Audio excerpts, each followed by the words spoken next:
News. Pakistan తీరు మార్చుకోవడం లేదు, కవ్వింపు చర్యలు ఆగడం లేదు. పక్కలో బల్లెంలా మారింది పాకిస్తాన్. చేసేది పాడు పనులు, చెప్పేది మాత్రం శ్రీరంగ నీతులు అన్నట్లుగా తయారైంది. ఒకవైపు ఉగ్రభూతాన్ని పెంచి పోషిస్తూ మరోవైపు తమకేం తెలియదంటూ బుకాయిస్తుంది. టెర్రరిజంపై పాక్ తొండాటకు దిగుతోంది.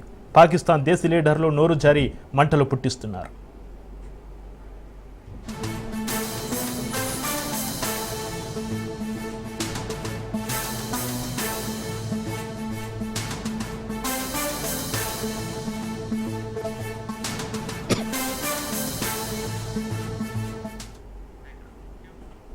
పాకిస్తాన్ ఉప ప్రధాని ఇషాక్ దార్ బల్బు మాటలపై భారత్ మండిపడుతుంది. అసలు బుద్ధిని బయటపెట్టారు ఇషాక్ దార్.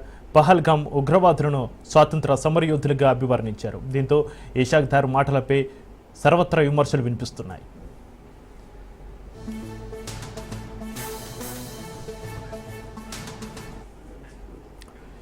ఇక పాకిస్తాన్ రక్షణ మంత్రి ఖ్వాజా ఆసిఫ్ కీలక వ్యాఖ్యలు చేశారు. అమెరికా కోసమే ఉగ్రవాదులను పెంచి పోషించామన్నారు. 3 దశాబ్దాలుగా తమ దేశంలో ఉగ్రవాద శిబిరాలకు మద్దతుగా నిలిచామన్నారు ఆసిఫ్. టెర్రరిస్టుల శిక్షణకు అండగా ఉన్నామని ఎట్టకేలకు అంగీకరించారు ఆసిఫ్. ఇదంతా అమెరికా, బ్రిటన్, పశ్చిమ దేశాల కోసమే చేస్తామని చెప్పుకొచ్చారు.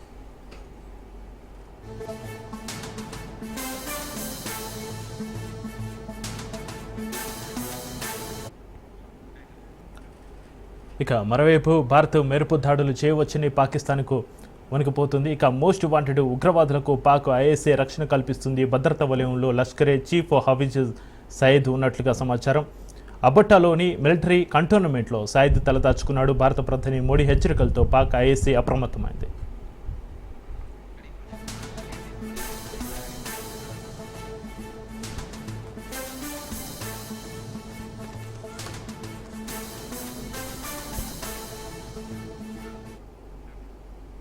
రైట్, ఇక ఇదే అంశంపైన చర్చిద్దాం. మనకు అందుబాటులో ఉన్నారు ప్రముఖ రాజకీయ విశ్లేషకులు పెంటపాటి పుల్లారావు గారు, అదేవిధంగా బండూరు రామ్మోహన్ రావు గారు, ప్రముఖ రాజకీయ విశ్లేషకులు. పుల్లారావు గారు, రామ్మోహన్ రావు గారు, ఇద్దరికి నమస్కారం అండి. నమస్కారం. పుల్లారావు గారు, మీరు చెప్పండి. కవింపు చర్యలు ఆగడం లేదు, పాకిస్తాన్ పక్కలో బల్లెంలా మారింది. చేసేది పాడు పనులు, చెప్పేది మాత్రం శ్రీరంగ నీతులు అన్నట్లుగా ఉంది పాకిస్తాన్ తీరు. ఒకవైపు ఉగ్రభూతాన్ని పెంచి పోషిస్తూ మరోవైపు తమకేం తెలియదంటూ బుకాయిస్తుంది. టెర్రరిజం పైన పాక్ తొండాటకు దిగుతున్న పరిస్థితులు అయితే మనం చూస్తున్నాం. అయితే వణికిపోవాల్సిన పాకిస్తాన్ ఎందుకు కవింపు చర్యలకు పాల్పడుతుంది, ఎందుకు రెచ్చిపోతుంది? పాకిస్తాన్ అసలు లెక్కలు స్ట్రాటజీ ఏంటంటారు పుల్లారావు గారు? అంటే ఇప్పుడు మెయిన్ థింగ్ ఏమిటంటే పాకిస్తాన్కి బ్యాకింగ్ వెనకాల ఉన్నది చైనా. బ్యాకింగ్ వాళ్ళు ఎవరిని చూసి జరగపోవటం, అమెరికాతో ఆధార్ తగ్గిపోవటం. ఎప్పుడైతే అమెరికా ఆఫ్ఘనిస్తాన్ నుంచి అక్కడి నుంచి బయటకు వచ్చేసిందో తగ్గిపోవటం, ఇది వాళ్ళకి ఎవరు చైనా మీద ఆధారపడి ఉంది. చైనా కూడా పాకిస్తాన్ మీద చాలా ఆధారపడింది. అందువల్ల ఇప్పుడు చూసేది ఏంటంటే వాళ్ళకేం భయం లేదు. చైనీస్ గవర్నమెంట్ ఎంత డబ్బు కావాల్సి ఇస్తారు, యుద్ధానికి బ్యాకింగ్ ఇస్తారు, సైబర్ డ్యామేజ్ చేస్తారు, ఎలక్ట్రానిక్ వార్ఫేర్ సైన్ చేస్తారు, ఫుల్ సప్లై చేస్తారు భారతదేశంతో దెబ్బలాడటానికి. అది తిండి ఎవరు కానీ దెబ్బలాడటానికి ఆర్మీకి డబ్బు ఇస్తారు. వాళ్ళకి ఫుడ్ అని ఏదని ఏమి ఉండవు పాకిస్తాన్. Only army. పాకిస్తాన్కి ఆ ధైర్యం ఉన్నది. ఎటువంటి యుద్ధమే ఆ ధైర్యంతో ఇలాంటి కవింపు చర్యలకు పాల్పడుతుంది. పదే పదే భారత్ని రెచ్చగొట్టే కార్యక్రమాలకు తెరలేపుతుంది పాకిస్తాన్. భారత్ని రెచ్చగొట్టే కార్యక్రమాలు అంటే భారత్ రెచ్చిపోకూడదు. భారత్ కొన్ని స్టెప్స్ తీసుకున్నారు. ఇప్పుడు ఇండస్ వాటర్ అన్నది ఏదో పెద్ద మెసేజ్. మిగతా అని పనికిరావు. ఏదో వీజాలు ఎవరికి లెక్కలేవో ఎంత. అది తర్వాత అసలైంది ఏంటంటే నిన్న మీటింగ్లో అమిత్ షా ఒప్పుకోవటం, పొరపాటు అయిపోయింది, తప్పు చేసాం, వైఫల్యమైంది సెక్యూరిటీ. అది పెద్ద విషయం, చాలా పెద్ద విషయం. ఎందుకంటే అప్పటి వరకు వాళ్ళు తప్పిన డ్యామేజ్ భారతదేశానికి చేసింది భారతదేశం సెక్యూరిటీ ల్యాబ్స్. అందువల్ల ఇప్పుడు దిద్దుకోవాలి. పక్క నేబరు పాకిస్తాన్ బోర్డర్ భారతదేశంతో 3000 కిలోమీటర్లు ఎంతో ఉన్నది. వాళ్ళకి ఇదే పని. 75 సంవత్సరాలు బట్టి చైనా కలిసింది 60 సంవత్సరాల క్రితం పాకిస్తాన్తో. ఇద్దరికి ఇదే పని. 7000 కిలోమీటర్ల మీద మనకి తగ్గని అలసట లేని విరోధీలు ఉన్నారు చైనా అని పార్టీలో. ఇంకో 4-5 వేల కిలోమీటర్ల మీద బంగ్లాదేశ్ 71లో ఏదో భారతదేశం గొప్ప పని చేస్తుందంటే 4 సంవత్సరాల్లో షేక్ ముజిబుర్ రహమాన్ తల తీసేసి చంపేశాక అప్పటి నుంచి ఇప్పటి వరకు బంగ్లాదేశ్ మన స్నేహితుడు కాదు, మన విరోధి కాదు. సో భారతదేశానికి జియో పాలిటిక్స్ అంటే జియోగ్రఫీ వల్ల వచ్చిన రాజకీయం, మీ ఎక్కడ ఉన్నావో లొకేషన్ మీద వచ్చే రాజకీయం చాలా వ్యతిరేకంగా ఉన్నారు. చాలా ప్రాబ్లమ్స్, ఇలాంటి ప్రాబ్లమ్స్ ఎక్కడ ఎక్కువ లేవు. అందువల్ల చాలా జాగ్రత్తగా చేసుకోవాలి. చాలా మంది ఏదో యుద్ధం అంటున్నారు, ఇది అంటున్నారు. మంచి యుద్ధం థ్రెట్ ఇవ్వాలి, కానీ యుద్ధం వెళ్ళక ముందు చాలా కేర్ఫుల్గా ఆలోచించి ఎలా డ్యామేజ్ చేయాలి పాకిస్తాన్ చాలా కేర్ఫుల్గా చేయాలి, ఎత్తుకోకూడదు. అదే వాళ్ళు మళ్ళీ ఇలా చేశారు కదా మనం చేయకూడదా అని చాలా మంది పద కుర్చీల మీద కూర్చొని మంచి సలహాలు ఇస్తారు. లేకపోతే నాలాంటి వాళ్ళు కూడా టీవీ మీద సలహాలు ఇవ్వరు, యుద్ధానికి వెళ్ళిపోదాం, వీళ్ళు సహించుకోవడం కరెక్ట్ కాదు. చాలా కేర్ఫుల్గా ఆలోచించుకోవాలి. పాకిస్తాన్తో యుద్ధం కాదు, ఇది చైనాతో యుద్ధం. సరే ఇప్పటి వరకు అమెరికా ఏమన్నా మనకి ఇచ్చారన్నమాట, మీరు యుద్ధం చేయండి, పాకిస్తాన్ కవర్ చేశారా? ఆ ఉగ్రవాదులు అందరికి చేసే తిరిగి ఇచ్చేసే వాళ్ళని వెంటనే ఎవరైతే చేశారో ఇండియాకి అప్పచెప్పండి, లేకపోతే మీకు వీసా బ్యాన్ పెడతాను అన్నాడా? వీసా బ్యాన్ పెడితే పాకిస్తాన్ చచ్చిపోతాడు. ఎందుకంటే పాకిస్తాన్ 1,00,000 మందికి 1,50,000 మందికి గత 40-50 సంవత్సరాల్లో అమెరికన్ ఎంబసీ సిటిజన్షిప్ ఇచ్చింది. మిలిటరీ ఆఫీసర్లు కొడుకులు పెద్దవాళ్ళందరికీ సంవత్సరానికి 1000 మందికి ఇస్తారు వచ్చారు. సో అందువల్ల ఇవన్నీ ఎలా చేస్తారు ఇతర దేశాలు కూడా మనం ఆలోచించుకోవాలి. ఇప్పటి వరకు మాట సపోర్ట్ వచ్చింది, దానికంటే ఎక్కువ రాలేదు కదా ఏ దేశమైనా. అయితే ఎస్ మనకి అమెరికాకి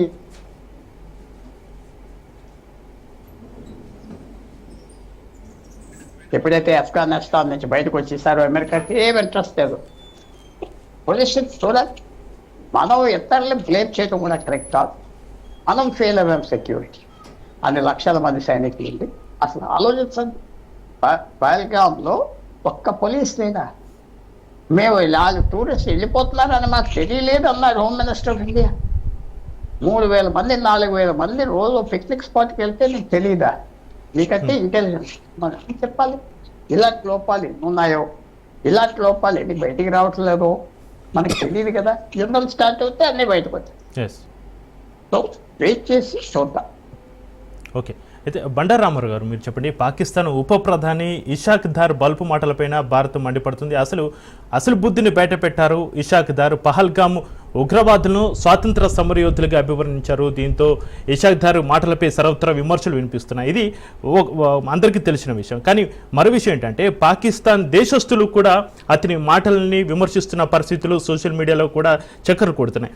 తమ దేశ ఉప ప్రధాని చేసిన వ్యాఖ్యలపైన స్వయంగా పాకిస్తాన్ మాజీ క్రికెటర్ డానిష్ కనేరియా ఒక పోస్ట్ సోషల్ మీడియా వేదికగా అతని భావాల్ని తెలియజేయడం జరిగింది. అయితే అతను ఏం పెట్టాడనేది ఒకసారి నేను చెప్పే ప్రయత్నం చేస్తా. నేను ఇక్కడ పాకిస్తాన్ లేదా దేశ ప్రజలకు వ్యతిరేకంగా మాట్లాడడం లేదు. ఉగ్రవాదం చేతిలో పాక్ తీవ్రంగా బాధపడుతుంది. శాంతి కోసం నిలబడే నాయకత్వం అవసరం ఉంది. ఉగ్రవాదులకు ఆశ్రయ కల్పించేవారు కాదు. నేను గర్వంగా పాక్ క్రికెటర్ జెర్సీని ధరించా, మైదానంలో నా చెమటను చిందించా. చివరికి నన్ను ట్రీట్ చేసిన విధానం కూడా పహల్గామ్ బాధితులకు భిన్నంగా లేదు. ఉగ్రవాదాన్ని సమర్థించేవారు సిగ్గుపడాలి, హంతకులను రక్షించేవారు సిగ్గుపడాలి. నేను ఎప్పుడైనా మానవత్వం వాస్తవం వైపు నిలబడతా. పాకిస్తాన్ ప్రజలు కూడా ఇలానే ఉంటారని భావిస్తున్నా. వారిని తప్పుదో పట్టించవద్దు అని సుదీర్ఘమైన పోస్ట్ పెట్టాడు. అయితే పాకిస్తాన్ దేశస్తులు కూడా మాకు మంచి నాయకులు కావాలని కోరుకుంటున్నారు. వాళ్ళు ఈ ఉగ్రవాదాన్ని వాళ్ళు వ్యతిరేకిస్తున్నారు. బండారు రామారావు గారు. చక్రి గారు, మీకు అట్లాగే మా తోటి సహోదరుడు వెంటపాటి పుల్లారావు గారికి, రాజనీష్ ప్రేక్షకులకు నమస్కారం. ఆయన మాటతో ఏకీపిస్తుంది. క్రికెటర్ కనుక స్పోర్టివ్ స్పిరిట్ తోని మాట్లాడాలి. అంటే పాకిస్తాన్ లోని గూడు కట్టుకున్న ప్రజల మనోభావాలను ఆ క్రికెటర్ ప్రతిస్పందించింది. ఆయన ఒకడే కాదు, అంతకుముందు ఇమ్రాన్ ఖాన్ కూడా మాజీ ప్రధాని.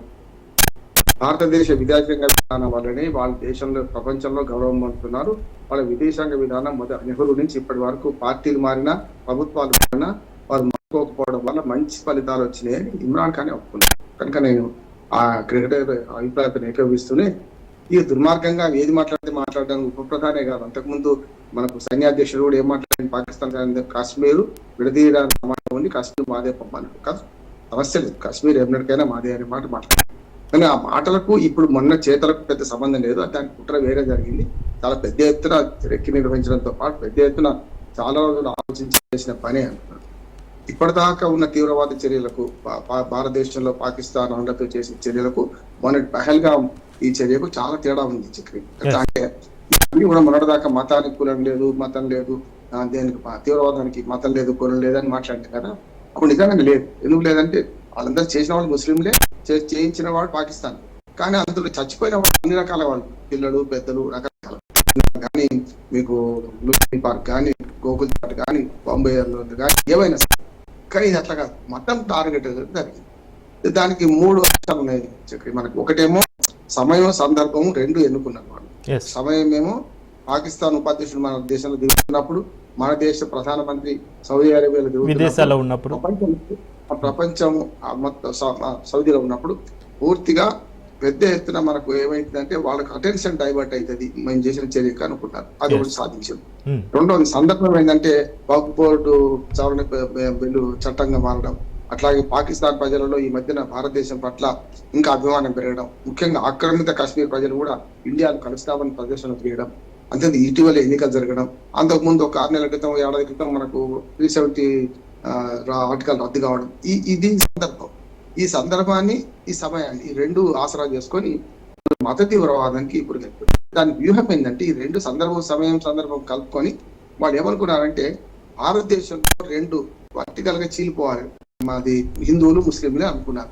వాళ్ళ ఉద్దేశం నెరవేరే పరిస్థితి కనపడుతున్నారు. ఎందుకంటే కాషాయము ఆకుపచ్చ అంటే వాళ్ళకి ఏమైందంటే 2 మతాల మధ్యన ఘర్షణ సృష్టించాలి. ముస్లింలందరూ దొంగలే అని హిందువులు అనాలి, హిందువులందరూ దొంగలే అని ముస్లింలు అనాలి. అంటే ఈ రకంగా ఈ విభజన రేఖలు సృష్టించే ప్లాన్ పెద్దది. వాళ్ళది సమయం సందర్భం ఎన్నుకున్నది వేరు, కానీ వాళ్ళు సక్సెస్ అయ్యే బదులు ఫెయిల్ అవుతారంటున్నారు.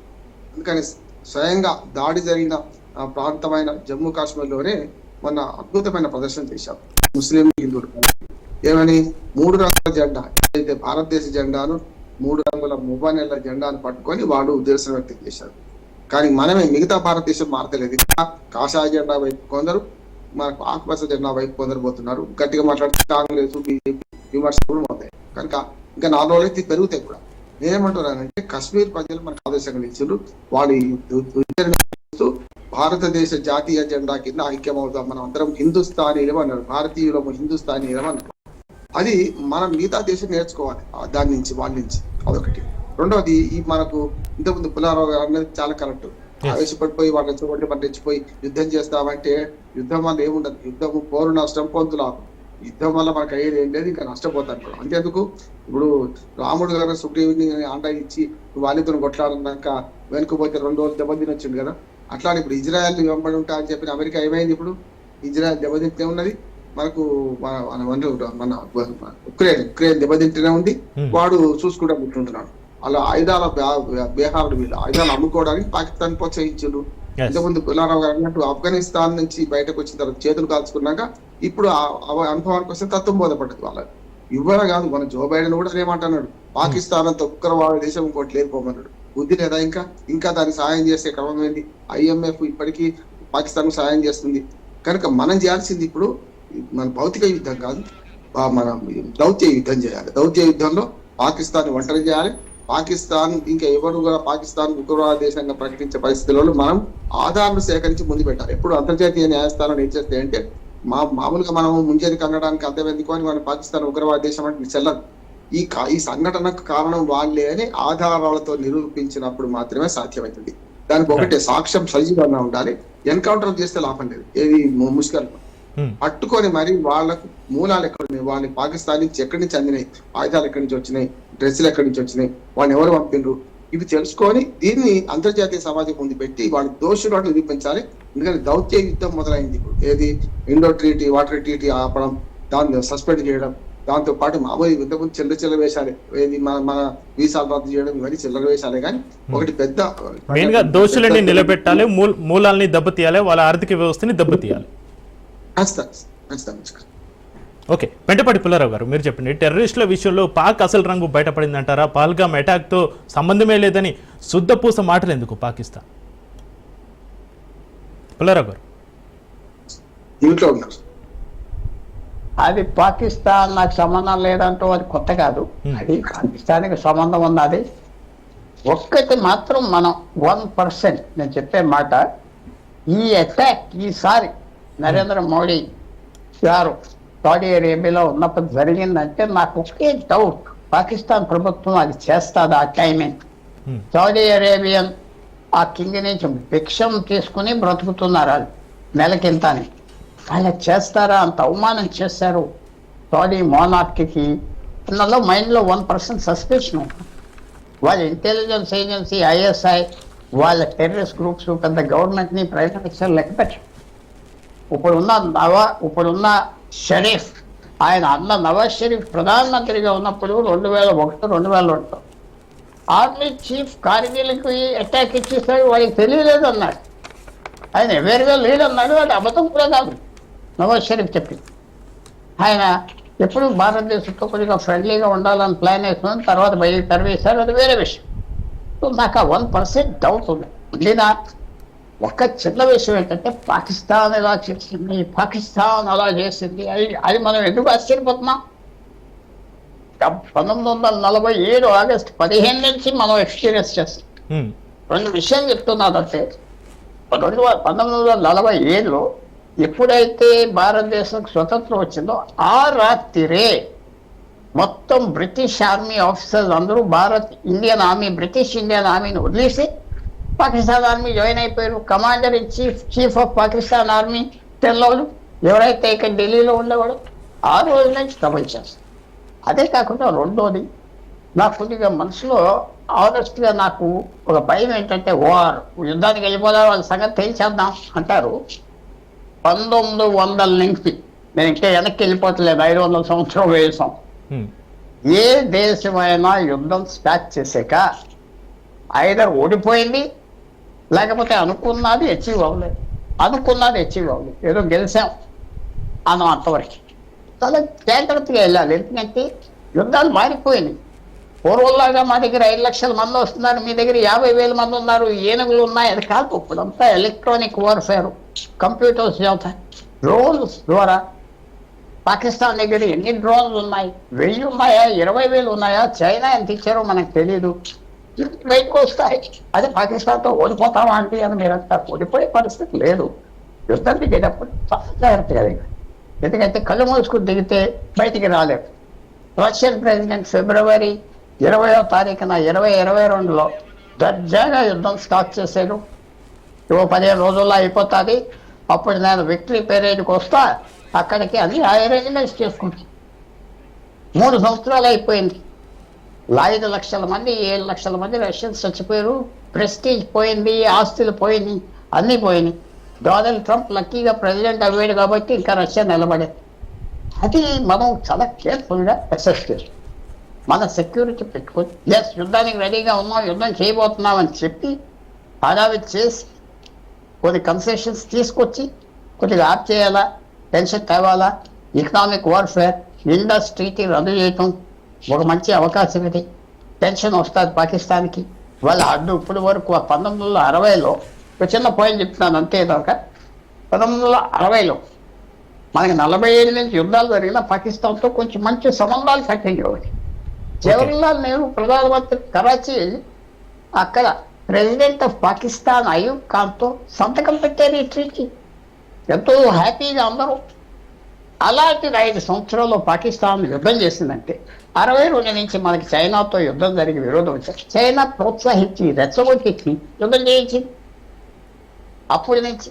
సో ఇప్పుడు ఈవేళ మనం పాకిస్తాన్తో కాదు యుద్ధం చేయబోయేది, చైనాతో చేస్తాం. అంటే యుద్ధం ఉందంటారు అంటే అంటున్నారు చాలా మంది. నాకు యుద్ధం ఉందని ఎవరు అంటలేదు, సరిగ్గా వెళ్ళి చేయి అంటున్నా. ఇంకో కళ్ళు తెరిచి చేయి, నోరు మూసి చేయి అంటున్నా. చేయి యుద్ధం, కానీ తయారవి చేయి. ఏదో ఇది ఒక సివిల్ డిసొబీడియన్స్ కాదు. 1,000 మంది వచ్చారు, 10,000. ఇది వార్. చైనా, పాకిస్తాన్, బంగ్లాదేశ్ మొత్తం వాళ్ళు సర్వం చేశారు. నేపాల్ మన స్నేహం కాదు. నేపాల్ తీసుకొచ్చి భారతదేశంతో విరోధం ఎవరు పెట్టారు? 2007, 2006 నేపాల్ మోనార్కీ దిగిపోవాలి, భారతదేశం దింపి ప్రజాస్వామ్యం తీసుకొచ్చేమన్నాడు. మన్మోహన్ సింగ్ దగ్గర ఉన్న 2 లెఫ్టిస్ట్ పార్టీ వాళ్ళు పెద్ద వాళ్ళు చేసింది. 2006 నుంచి నేపాల్ కూడా మన నెత్తి మీద విరోధంగా పెట్టి 15 ప్రధానమంత్రులు మారి మనకి అంతా విరోధం చేస్తారు. నేనేం చెప్పాలి? అంతమంది విరోధీలు మన భూమి మీద ఉన్నప్పుడు చిత్తూరా చాలా జాగ్రత్తగా వెళ్ళండి, కళ్ళు మూసుకోవద్దు, నీ బుర్రవాడు, ఇది చాణక్యుడు భూమి, చాణక్యతనం చూపెట్టు అసలు. ఓకే పుల్లారావు గారు, అయితే లష్కరీ ఉగ్రవాదులు ఏమన్నారో ఒకసారి చూద్దాం. నన్ను అడుగుతున్నారా? లేదండి, లష్కరీ ఉగ్రవాదులు ఏం మాట్లాడారో ఒకసారి బయట చూద్దాం. कि तू ढाका में खड़ा होकर ढाका यूनिवर्सिटी में ये कहे कि मशरकी पाकिस्तान को हमने तोड़ा, बांग्लादेश हमने बनाया, रक्त हमने बहाई, खून खून कहता, मोदी कहता खून मैंने दिया, और तू वहां ये बकवास करे और कहे कि आफत सईद चुप रहे और मैं चुप नहीं रहूंगा, तेरी जुबान इंशाअल्लाह हम खींच के रहेंगे। तू दबाव डाल रहा है इस्लामाबाद पर, हाफिज सईद क्यों बोलता है, और तू बोलेगा तो हम बोलेंगे इंशाअल्लाह। तू कहेगा कि पाकिस्तान का पानी रोकेंगे, कश्मीर के अंदर डैम बना के तुम पाकिस्तान के पानी को रोकोगे, पाकिस्तान की ज़राअत सनत का खात्मा करके, पाकिस्तान की मईशत तबाह करके, सी पैक के मंसूबे नाकाम करने के लिए तू बढ़ के मारेगा और तू चाहेगा हम चुप रहे।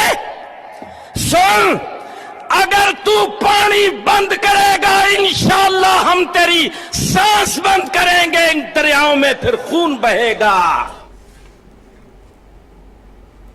పుల్లారావు గారు, నీ ఊపిరి ఆపేస్తాం, నీళ్ళ బదులు నెత్తురు పారిస్తాం, పాకిస్తాన్కి నీళ్లు ఆపుతారా? మరి వాక్యాలు చూస్తుంటే పాక్ వక్రబుద్ధి ప్రపంచ దేశాల ముందు తేట తలమైనట్లేనా పుల్లారావు గారు? అది తప్పేం లేదు, వాడు అన్నది మంచిది. ఒసామా బిన్ లాడెన్ కూడా ఇలాగే మాట్లాడేవాడు కదా. ఒసామా బిన్ లాడెన్ ఎలా మాట్లాడేవాడు?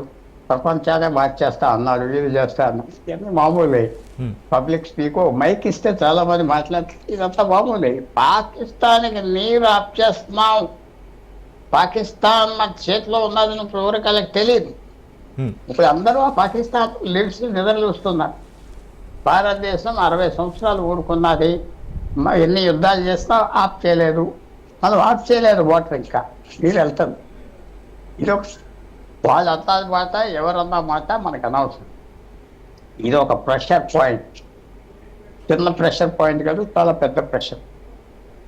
మనకి ఇది ఒక ఉపయోగపడే పాయింట్ అన్నిట్లకంటే. ఇది షాక్ అన్నిట్లకంటే. సో నువ్వు ఇలా చేసావు అలా చేసావు ఎందుకు మామూలే, ఇది అంతా ఎవరు పట్టించుకోకర్లేదు. ఇది భారతదేశం, నేను చెప్పిన కూడా మళ్ళీ చెప్తున్నా, కేర్ఫుల్గా చేసుకోవాలి యుద్ధం. ఎందుకంటే యుద్ధానికి దిగ్గానే చైనా ట్రాప్లో మనం పడిపోతాం.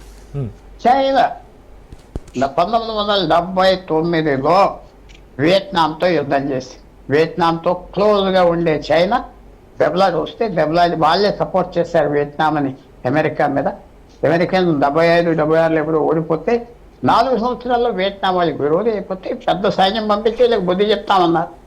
ఒక 6 వారాల్లో 20,000 మంది చైనీస్ చచ్చిపోయారు. దాని తర్వాత మళ్ళీ చైనా యుద్ధం చేయలేదు, ఎక్కడా యుద్ధం చేయలేదు. మనుషులు తేవటం, ప్లేన్లు చూపెడతాం, పొలాన్ని చూపెడతాం, ఎదిరించటం, యుద్ధం చేయదు. ఎందుకంటే యుద్ధం మొదలుపెట్టాక ఎలా వెళ్తాది తెలియదు. అదే వాళ్ళు రష్యన్స్ని ఎన్కరేజ్ చేశారు యుద్ధం చేయమని చైనా. ఎందుకంటే వాళ్ళు ఎలాగో ట్రాప్లో వెళ్తారు, పోతారు, మన మీద ఇంకా డిపెండెన్స్ ఎక్కువ. అలాగే ఇంటెలిజెన్స్ ఉన్న దేశాలు చాలా కేర్ఫుల్గా దిగాలి. ఇవాళ ఉన్న స్నేహితులు ఎవరు ఉన్నారు మనకి? అమెరికా ఉన్నది, వాళ్ళు ఉన్నారు, రష్యా ఉన్నది, వాళ్ళు ఎలా చూస్తారు? స్పెక్టేటర్స్ కాదు. మన సొంత జీవితాల్లో కూడా మనం చూస్తాం. మన ఆపదలో పడినప్పుడు స్నేహితులు కూడా వాచ్ చేస్తారు, ఎలాగా ఇది బయటకు వస్తాడా, గెలుస్తాడా, అదే వస్తాడు. అది మానవ తత్వం. అందువల్ల భారతదేశం జాగ్రత్తగా ఉండాలి. ఇలాంటి వాటిలో లష్కర్ తేబా అలా ఖూన్ చేస్తాడు, వాడు ఖూన్ చేసేది పాలు లేదు, వారి కోసం ఎతుకుతున్నారు. ఇప్పుడు అమెరికా ఏం చేస్తుంది? ఇలాంటి వాళ్ళని అప్పచెప్పమని చెప్తారా భారతదేశానికి? ఎవరైనా అడ్డం పడతారా భారతదేశానికి? వద్దు, మీరు తగుపడవద్దు, మంచిది కాదని ఇప్పుడు వరకు అలా ఏం రాలేదు కదా, రాయబారాలు రాలేదు కదా. ఇప్పుడు వెయిట్ చేసి చూడాలి. తప్పకుండా మనకి, నేను ఎంతకన్నా మాట మళ్ళీ అంటున్నా, ఇది 50 సంవత్సరాలు, ఇంకో 100 సంవత్సరాలు తగ్గు కాదు. చైనాతో తగు రాగానే ఇంకా చైనాతో తగు సెంచరీస్ వెళ్తాయి. అది ఓపిక ఉన్నవాడే చైనా మీద సాధిస్తారు. లేకపోతే మనం మర్చిపోతాం, తగు ఎంతో స్టార్ట్ చేసాము, చైనా మర్చిపోదు. వాళ్ళు కావాల్సింది సాధించుకుంటారు, అగ్రిమెంట్స్ రాయించుకుంటారు. అందువల్ల కేర్ఫుల్గా వెళ్ళాలి.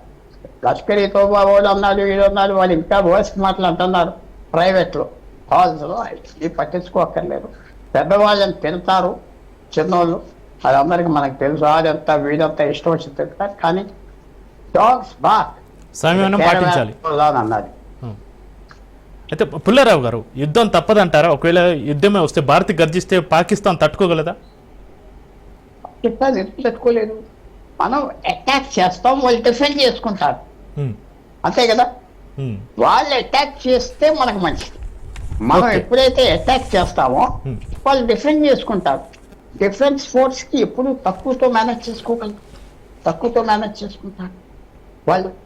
ఎక్కడైనా మిలిటరీ హిస్టరీ అంతే ఎంతో ఓవర్వెల్మింగ్, మనకి అంత సుపీరియారిటీ లేదు పాకిస్తాన్ మీద. ఎందుకంటే మనకి 2 ఫ్రంట్ వార్ ఉన్నది, చైనా అండ్ పాకిస్తాన్. బంగ్లాదేశ్ ఒక చిన్న ఫ్రంట్ గా చూస్తున్నాం, ఇంకా ఫుల్ ఫ్రంట్ కాదు. 2 ఫ్రంట్ వార్, 2 చోట్ల యుద్ధం. ఎవరికి ప్రపంచంలో చాలా కష్టం ఇది. మనకు అలాంటి పరిస్థితి ఏర్పడింది. అందువల్ల చాలా కేర్ఫుల్గా నావిగేట్ చేయాలి. ఎక్కడ మేరకు ఉన్నది, ఎక్కడ పొలం ఉన్నది, కేర్ఫుల్గా చేయాలి. ఆ వాదన కేర్ఫుల్గా తీసుకెళ్ళాలి. పాకిస్తాన్ ఒక్కటే కాదు కదా యుద్ధం చేస్తుంది మన మీద. చైనా సాయం చేస్తుంది, టర్కీ డ్రోన్ చూస్తుంది, ఇంకెవరేం సాయం చేస్తారో మనకి రోజు రోజుకి తెలుస్తాయి. తెలియగా ఈ వేళ వరకు కెనడా ఖండించలేదని విన్నా. ఇది కెనడా మనం ఎన్నో సమస్యల్లో కలిసి ఉన్న ఆర్గనైజేషన్లో G20 అక్కడ ఇక్కడ ఇప్పటి వరకు నాకు వాళ్ళు కండెమ్ చేసినట్టుగా నాకు తెలియలేదు. అంటే దాన్ని అసలు ఎంత ఆశ్చర్యమైన కారణం. అందువల్ల మనం కేర్ఫుల్గా వెళ్ళాలంటున్నాం. ఇలా వెళ్తే బాగుంటుంది, అలా వెళ్తాను కాదు, చాలా కేర్ఫుల్గా వెళ్ళాలి. అందువల్ల ఎదురు చూద్దాం. ఈ టెన్షన్ తగ్గిపోయే పరిస్థితి లేదు, పెరుగుతుంది. మరి ఎంతవరకు వెళ్తుంది ఎప్పుడు మనం ప్రిడిక్ట్ చేయాలి. అయితే పుల్లారావు గారు, బందీపురలో ఎన్కౌంటర్ కొనసాగుతుంది. లష్కర్ ఎ తోయిబా టాప్ కమాండర్ అల్తఫ్ ఖతమైనట్టుగా కూడా సమాచారం అందుతుంది. ఇదంతా రూటీన్ కదా.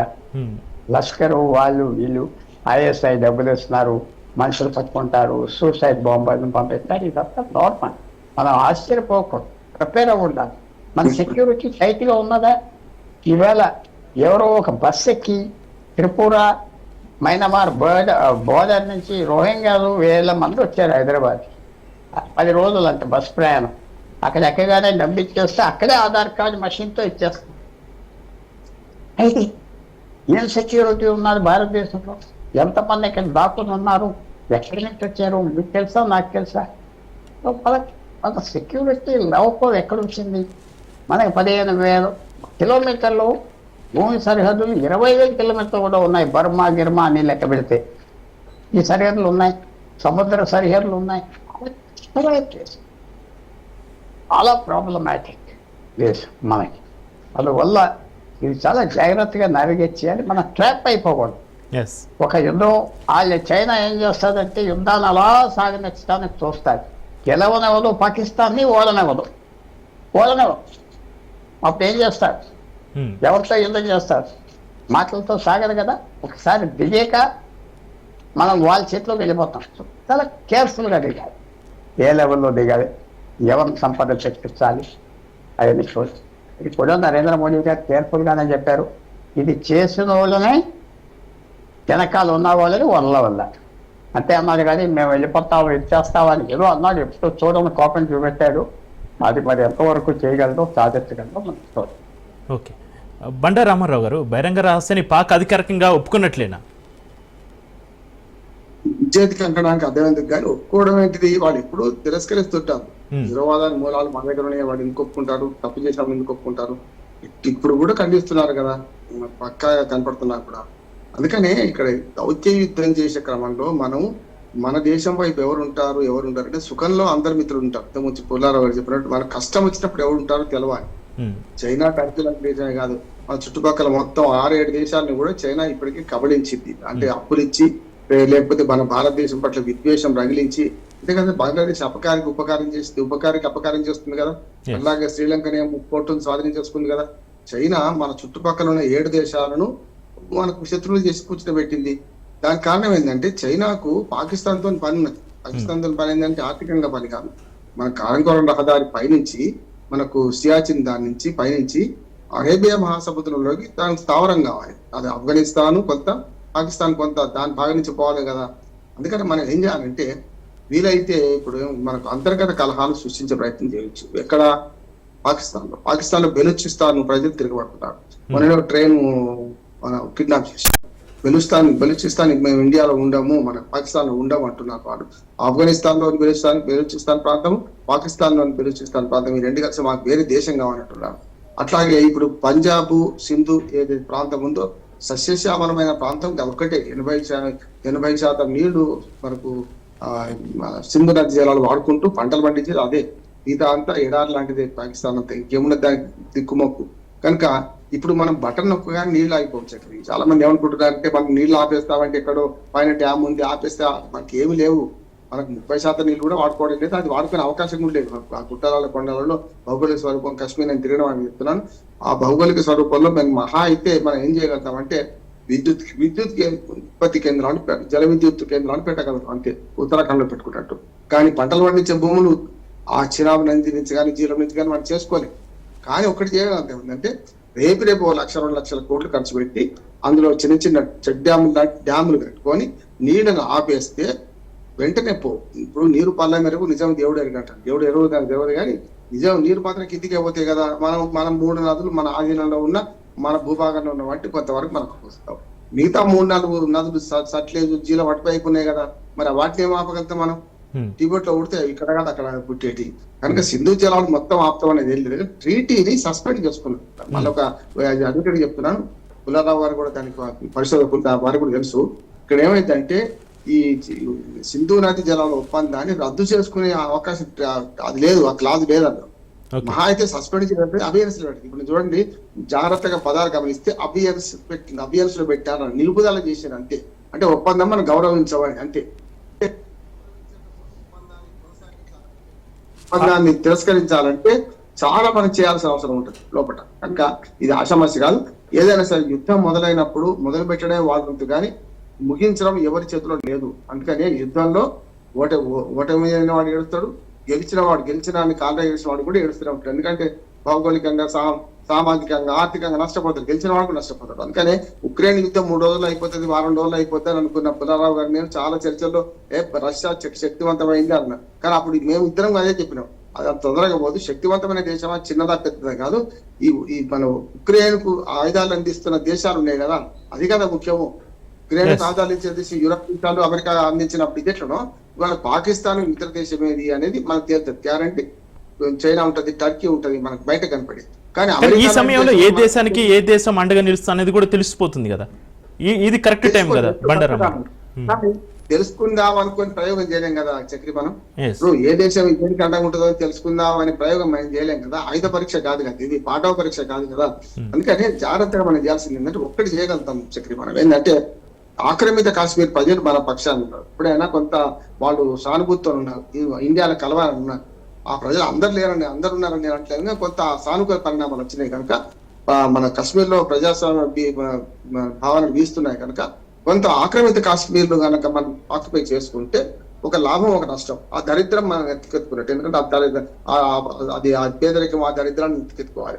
మన సంపదను దాని మీద ఖర్చు పెట్టాలి. కానీ ఒక అవకాశం, ఒక అడ్వాంటేజ్ ఏంటంటే మనం శ్రీనగర్ నుంచి 20 కిలోమీటర్లు దాటితే మనకు పాకిస్తాన్ బార్డర్ మొదలు కాకుండా 200 కిలోమీటర్ల దూరం దాకా మనం సేఫ్ గా ఉండొచ్చు. అంటే వాళ్ళు పక్కనే, అంటే పక్కలో పల్లెం లాగా తీవ్రవాదులు ఎట్లయితే ఉంటున్నారు దానికి కొంచెం దూరం నెట్టడానికి అవకాశం ఉంటుంది ఆక్రమిత కాశ్మీర్. అందుకని ఇప్పుడు 2 ఆలోచిస్తుంది గవర్నమెంట్ అని అనుకుంటున్నారు. పాకిస్తాన్ మీద దాడి చేయదు, ఆక్రమిత కాశ్మీర్ మనదే కదా, మన మ్యాప్ లో ఉంది కదా, మన మ్యాప్ లో ఉన్న దానికి మనం ఎందుకు పోము అనే దానికి గతంలో ఒక నిరూపణ ఏంటంటే వాళ్ళ భూభాగాల్లో పోయి శత్రువులను చంపొచ్చినాం. చూసాం కదా మన పోయినసారి మనకు ఆ దాడులు చేసినట్టు సర్జికల్ మనం వెళ్ళి చంపి వచ్చేసాం, మన భూభాగానికి వచ్చేసాం. ఇప్పుడు ఏం చేయొచ్చు అంటే ఆక్రమిత కాశ్మీర్ ను సాధ్యమైనంత వరకు స్వాధీనం చేసుకునే అవకాశం ఉందని నేను అంటున్నాను. దానికి కూడా మోడీ గాని తొందరపడరు, దానికి టైం వస్తుంది. దేనికి పొద్దుంది పొలం ఉంది. ప్రజలందరూ కూడా ఇది తప్పలేదు, ఇండియా ఇంతకంటే ఏం చేయగలుగుతుంది అనే దాని మీద పోతారు. కానీ మనము కొంచెం ఒక్క అడుగు ముందుకేస్తే చైనా, మన పాకిస్తాన్ 4 అడుగు ముందుకేస్తుంది. చూడండి, మన పాకిస్తాన్ గగనతలాన్ని ఉపయోగించుకోకుండా నిషేధం విధించింది ఇప్పటికే కదా. Yes. ఇప్పటికే వాళ్ళు మన చిన్న చిన్న చర్యలను వాళ్ళు కూడా చేస్తున్నారు. అంటే ఏంది, మనం అఫెన్స్ లో పోతే డిఫెన్స్ లో పోయేటప్పుడు ఇంతకంటే అఫెన్స్ లో పోతున్నాడు. ఇప్పుడు పాకిస్తాన్ కూడా మనకంటే అఫెన్స్ లో పోతున్నది. దీన్ని ప్రపంచం ముందు పెట్టాలి. యుద్ధం అక్కడి నుంచి మొదలు కావాలి. ఇంతకుముందు పుల్లారావు గారు కరెక్ట్ చెప్పారు, యుద్ధం అట్టి నుంచి మొదలు కావాలి, మన నుంచి కాదు. మన నుంచి మొదలు అయితే వాళ్ళు డిఫెన్స్ చేసుకుంటారు, తీసుకుంటారు. కనుక అక్కడి నుంచి అఫెన్స్ మొదలు కానీ ఇప్పటికే మొదలైంది. మన సైనికులు బంధిస్తున్నారు, చంపుతున్నారు, ఇవన్నీ జరుగుతున్నాయి కదా. Yes. అక్కడి నుంచి మొదలైంది. తప్పనిసరి ఇండియా యుద్ధం చేసిన ఇంతకంటే మార్గం లేదు అని ప్రపంచ ప్రజలు కూడా భావించినట్టు అయినప్పుడు కొంత మనకు అడ్వాంటేజ్ ఉంది. అయితే మీరంటే బండారామారావు గారు, త్రాల్లో ఉగ్రవాది ఆదిల్ షేఖీలు అయితే కూల్చివేసిర్రు. జమ్మూ కాశ్మీర్లో లోకల్ టెర్రరిస్టుల నివాసాలపైన దాడులు జరుగుతున్నాయి. ఆదిల్ని ఒకవేళ ఆదిల్ షేఖ్ని పట్టిస్తే 20 లక్షల రివార్డును కూడా ప్రకటించడం జరిగింది. ఈ ఇల్లు కూల్చివేతలు, బుల్డోజర్, ఉత్తర బయటలు చేసిన బుల్డోజర్ రాజకీయాలు పనికిరావట. ఇప్పుడు తీవ్రవాదిని పట్టుకోవాలి కానీ వాడు ఇల్లు ఏం చేసింది, వాడు ముందులు ఏం చేసింది, చాలా దుర్మార్గం. అంటే మనకు పాశవిక ఆనందం మొత్తం అనిపిస్తుంది. మీరేమన్నా, ఎందుకంటే దానికి బాగా చేసినట్టు కాదు. కానీ ఇల్లు కూల్చివేసారు. ఇప్పుడు గతంలో జరిగింది అదే కదా. ఇప్పుడు కాశ్మీరీ పండితులను ఇల్లు కూల్చేసిండ్రు. వాళ్ళు పూజ సామాగ్రి పూజ చేసుకునే గదులు కూల్చేసిండ్రు. ముష్కల్ ఆ పని చేసి ముష్కల్ లాగా మనం చేయొద్దు కదా మన ఇండియా సైన్యం కూడా అంటున్నాడు. వాడు ఇల్లు బుల్డోజర్ రాజకీయాలు ఎప్పుడు వద్దు అంటున్నాడు. ఇప్పుడు కూడా గట్టు తీవ్రవాది ఉంటే వాడిని పట్టుకోవాలి, చంపొద్దు అంటున్నాం. నేను మానవ హక్కులు అని పక్కన పెట్టండి. చంపకుండా వాడిని పట్టుకుంటే వాడి మూలాలు ఎక్కడి నుంచి వచ్చినాయి, వాడికి ఆర్థిక సాయం ఎక్కడి నుంచి, సామాజిక సాయం ఎక్కడి నుంచి అందింది, సానుభూతి పనులు ఎక్కడ ఉన్నారు, ఇన్ఫర్మేషన్ తీసుకోవాలి. కానీ ఎన్కౌంటర్ అంటే చీపు బుద్ధి ఇంకోటి ఏంటి, ఎన్కౌంటర్ చేస్తే ఆ వ్యక్తిని అప్పటికి చంపేస్తాం. కానీ వాడి వెనుక ఉన్న వాడు తెలుసుకోవడం కష్టం. కనుక మనం ఇప్పటికైనా ఇన్వెస్టిగేషన్ లో ప్రధానమైన సాక్ష్యాధారాలు సంపాదించాలి. పాకిస్తాన్ ఒంటరి చేయాలి. పాకిస్తాన్ ఒంటరి చేయడానికి అవసరమైన సాక్ష్యాధారాలను ప్రపంచం ముందు పెట్టాలని నేను. మీరు అన్నట్టు ఆదిల్ షేక్ ని ఒకరు చంపేస్తే ఆదిల్ షేక్ లాంటి వాళ్ళని 100 మందిని తయారు చేసుకోగలుగుతారు.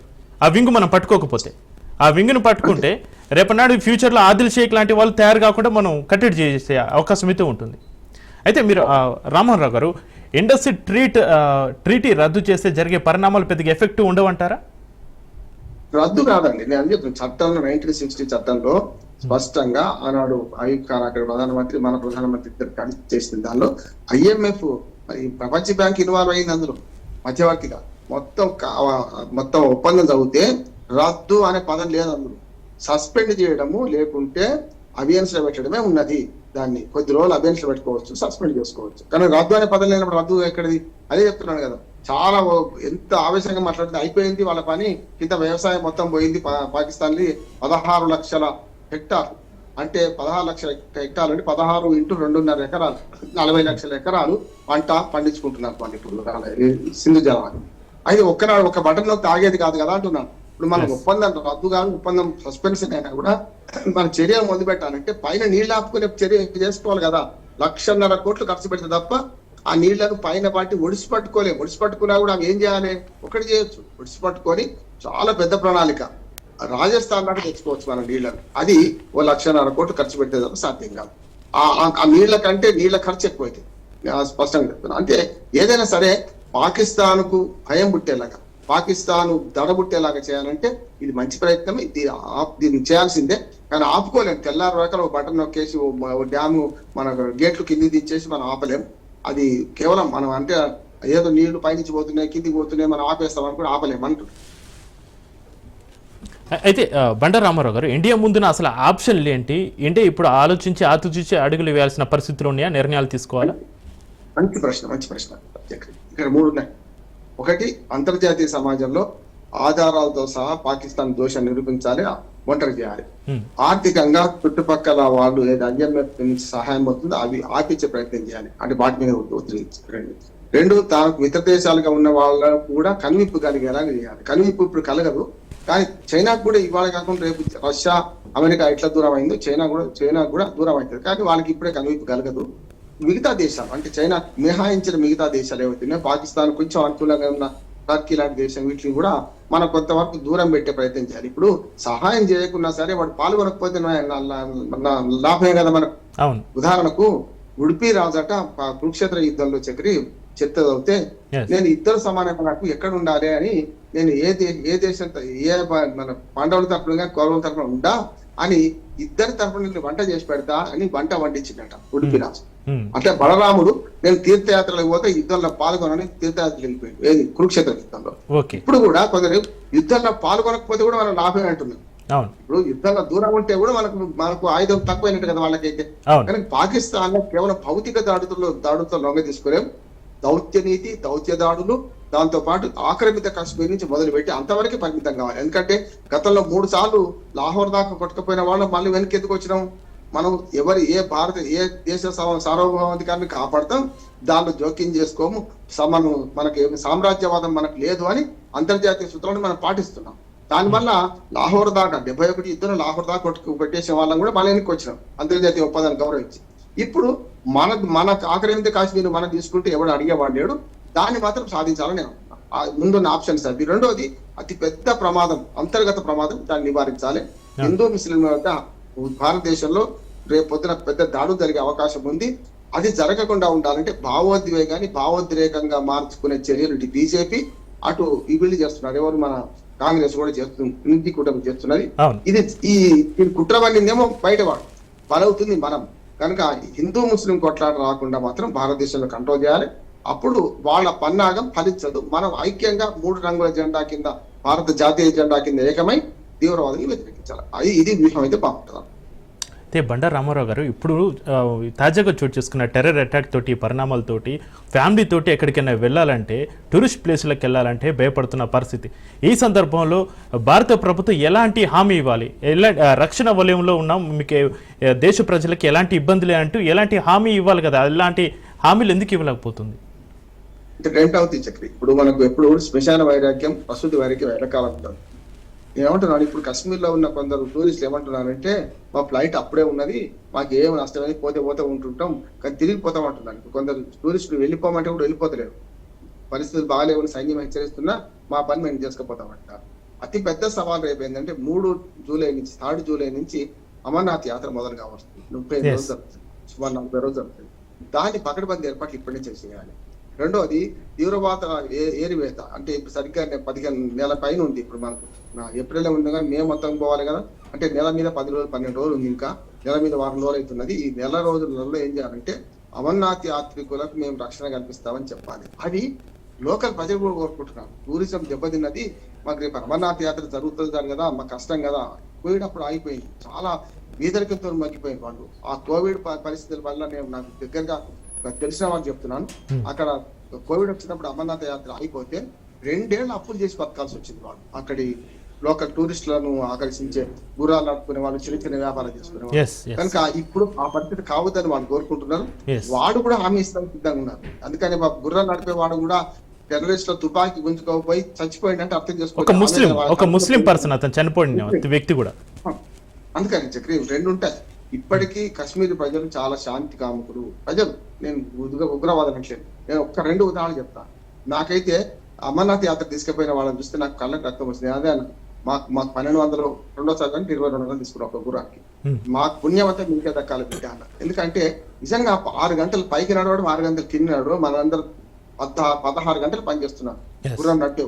మనమే గుర్రం మీద కూర్చొని అంతేందుకు వాళ్ళు అడ్రస్ చెప్పమంటే కూడా వాళ్ళు ఎంత వినయంతో చెప్పింది నాకంటే, మాకు 3 కిలోమీటర్ 2.5 కిలోమీటర్లు ముందుకు తీసుకెళ్ళి ఆయన మళ్ళీ వెనక్కి పోయింది మాకు అడ్రస్ దారి చూపించి కాశ్మీర్. అందుకని నేనేమన్నా అంటే హమారా మెహమాన్ అంటారు వాళ్ళు. మనం అంటే మాకు మీరు చుట్టాలు లాంటి వాళ్ళు, మీరు లేకపోతే మేము బతకలేము అని వాళ్ళు అంటుంటే, వాళ్ళ మంచితనాన్ని మనం కరెక్ట్ గా గుర్తించి చేస్తే, వాళ్ళని మన వయసు వశం చేసుకుంటే టూరిస్టులు భయపడాల్సిన అవసరం లేదు. శ్మశాన వైరాగ్యం పరిస్థితి వైరాగ్యం లాగానే కొద్ది రోజులు ఉంటుంది, తర్వాత బ్రహ్మాండంగా ఉంటుంది. నేను అంటున్నా కాశ్మీర్ ప్రజలను మన వైపు ఇవాళ ప్రజాస్వామ్యం వచ్చింది కనుక తిప్పుకోవాలి. వాళ్ళ ద్వారా మనం ఈ తీవ్రవాదులను ఏరివేసే కార్యక్రమం, ఇంటి దొంగలను పట్టిస్తే ఈ తీవ్రవాదులు ఏరివేసే ఈజీగా అవుతుంది. నేను గారు, పాకిస్తాన్ తీరు దొంగే దొంగ అన్నట్లుగా ఉందా? ఇలాగైతే అసలు నమ్మేది ఎవరు? అదే ఉర్దూలో సామెత చోర్ ఉల్టా కోత్వాల్కే డాంటే అని ఒక సామెత ఉన్నది. అంటే మనకు దొంగనే పోలీస్ పట్టేలు నువ్వు దొంగ అన్నట్టు అట్లా ఉన్నది, పట్టుకునే పోలీసుని దొంగ అన్నట్టు.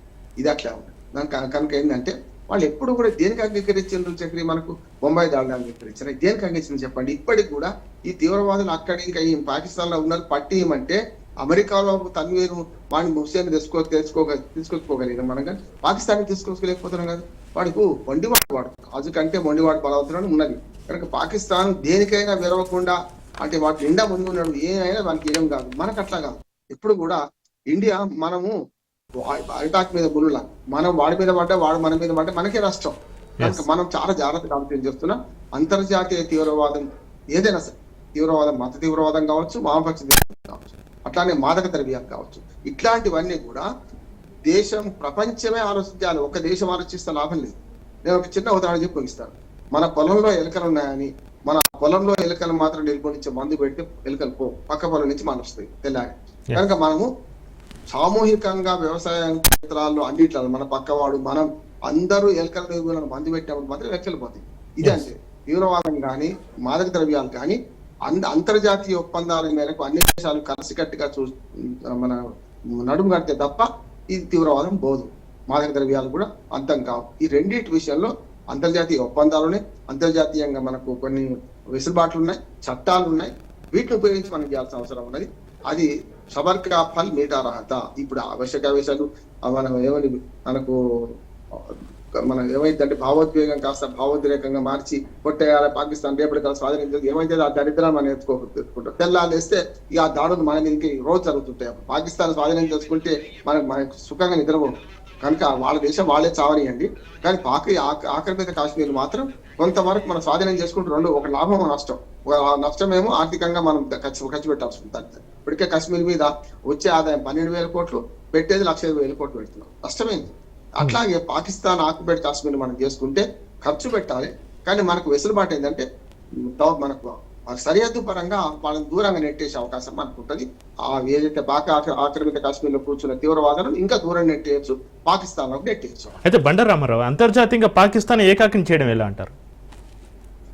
దౌత్యనీతి కంటే మించింది ఇంకోటి ఏం లేదు. మనము ఇప్పుడు జరిగిన సంఘటనకు పూర్తిగా మిగతా పాత సంఘటనలో మతానికి మన తీవ్రవాదానికి మతం లేదు కులం లేదు అని కదా, ఇక్కడ మతం ఉన్నదయ్యా పలానా పాకిస్తాన్ చేసింది, ఈ మతపరంగా విభజించి మరీ చేసింది. కనుక ఈ కుట్రను బహిర్గతం చేస్తున్నామని పూర్తి ఆధారాలతో 5 పేర్లు బయట పెట్టాలి, 5 సహకరించిన వాళ్ళని బయట పెట్టాలి. వీళ్ళ వెనుక ఉన్న మూలాలు, పాకిస్తాన్ నుంచి ఉన్న మూలాలు దారాలు డొంక కదిలింది. మన తీగ లాగితే డొంక కదులుతుంది, తీగ లాగిన డొంక కదిలించాలి. పాకిస్తాన్ దీని వెనుక ఉందని నిరూపించాలి. అప్పుడు అంతర్జాతీయ సమాజంలో పాకిస్తాన్ ముట్ట చేయడానికి ఆర్థికంగా సామాజికంగా బహిష్కరణకు వీలవుతారు. రైట్, థ్యాంక్ యూ రామారావు గారు, థ్యాంక్ యూ పెంటపాటి పుల్లారావు గారు. బుల్టెన్లో షార్ట్ బ్రేక్ తీసుకుందాం. చూస్తూనే ఉండండి రాజ్ న్యూస్.